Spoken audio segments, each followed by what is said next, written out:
Salvo 20. What is architecture? John Ruskin said architecture is adaptation of form to resist force. Goethe called architecture frozen music. Whatever architecture is, we are not employing it correctly. We are poisoning the oceans and destroying the last of the rainforest. Habitat is disappearing too fast for ourselves and our familiar spirits to replace. We must get more habitat and we must clean up our environment or we will die. The answer to most of our problems on Earth is found in our architecture. How can we clean up the environment and replace lost habitat without the natural resources we have already either consumed or trashed? The human race has never conserved its natural resources. How can we learn to do so before it is too late? My name is Larry Lee Slott. I have a way. I'm a molecular biologist, and for 43 years I have been studying this problem, looking for answers. Fossil fuels have been a great help to us in the past, but their use is so filthy that we must find alternatives and soon. Alternative measures we have discovered have made poor substitutes so far. Only being used on the planet's surface is also very inefficient. Electricity is the answer, but the way we are producing and storing it now is nearly as inefficient and polluting as our fossil fuels, especially nuclear power. The great Pontebus bridges are the answer to all these problems. Building them will not be easy. As the largest building project ever undertaken by man, they are also the biggest challenge the human race has ever faced. We will need a special construction material, inexpensive production methods, and a new way of employing it. William James said there is but one unconditional commandment, which is that we should seek incessantly, with fear and trembling, so to act as to bring about the very largest total universe of good which we can see. If life be not a real fight in which something is eternally gained for the universe by success, it is no better than a game of private theatricals from which one may withdraw at will. We work in the dark, we do what we can, we give what we have. Our doubt is our passion, and our passion is our task. I have written 2 books about the bridges, Variola's Revenge and Luz Bethel. These books explain my bridges and their effects on biosustainability. The books are not hard to understand. I wrote them in a fictional format.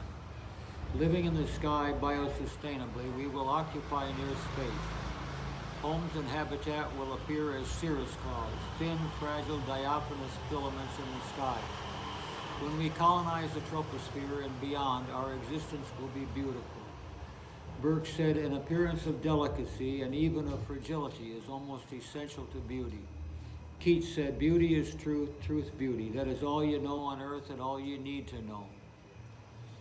Building carbon-fixing tetrahedrons employed as cantilever bridges will allow us to store toxic and nuclear waste as blocks of ice high in the stratosphere.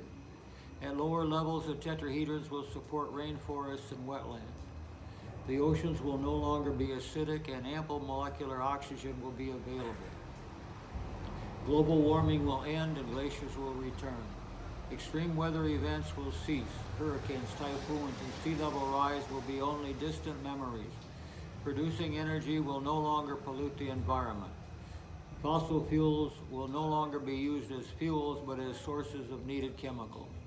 Energy efficiencies of wind, solar, and hydro sources will grow without destroying plants, animals, natural resources, and wildernesses. Mining will no longer devastate the environment and kill indiscriminately.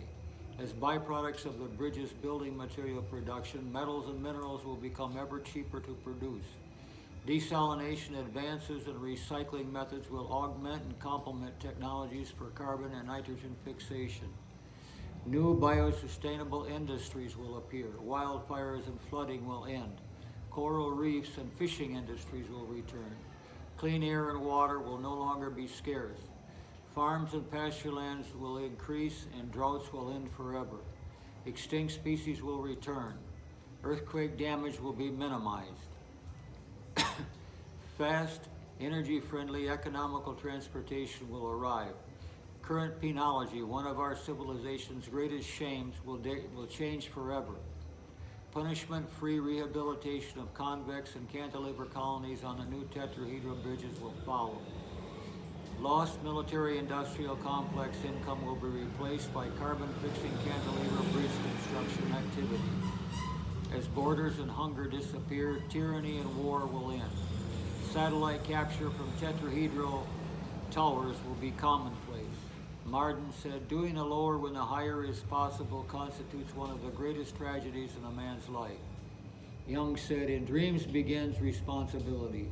Too low they build who build below the skies.